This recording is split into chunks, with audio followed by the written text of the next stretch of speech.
କ'ଣ ଆପଣ ଏହିପରି ଭିଡ଼ିଓ ଏଡ଼ିଟିଂ କରିବାକୁ ଚାହୁଁଛନ୍ତି ତ ତେବେ ଆପଣ ଭିଡ଼ିଓର ଡେସ୍କ୍ରିପସନ୍ରେ ଦିଆଯାଇଥିବା ଲିଙ୍କରେ କ୍ଲିକ୍ କରନ୍ତୁ ଏବଂ ତାପରେ ଭିଡ଼ିଓର ଡେସ୍କ୍ରିପସନ୍ରେ ଦିଆଯାଇଥିବା ଲିଙ୍କରେ ଏଲାଇଟ୍ ମୋସନ୍ର ତାକୁ ଡାଉନଲୋଡ଼୍ କରି ନିଜ ଫୋନ୍ରେ ଏଡ଼ିଟ୍ କରିପାରିବେ ଏବଂ ସେଥିରେ ଦିଆଯାଇଥିବା ଭିଡ଼ିଓର ଡେସ୍କ୍ରିପସନ୍ରେ ପ୍ରିସେଟ୍ ଲିଙ୍କ ତାକୁ ଇମ୍ପୋର୍ଟ କରିନିଅନ୍ତୁ।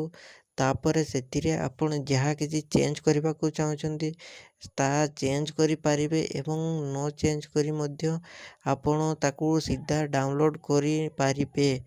ଯଦି ଭିଡ଼ିଓଟି ଭଲ ଲାଗିଥାଏ ଚ୍ୟାନେଲଟିକୁ ସବସ୍କ୍ରାଇବ୍ ଆଣ୍ଡ ଭିଡ଼ିଓଟିକୁ ଲାଇକ୍ କରିନିଅନ୍ତୁ।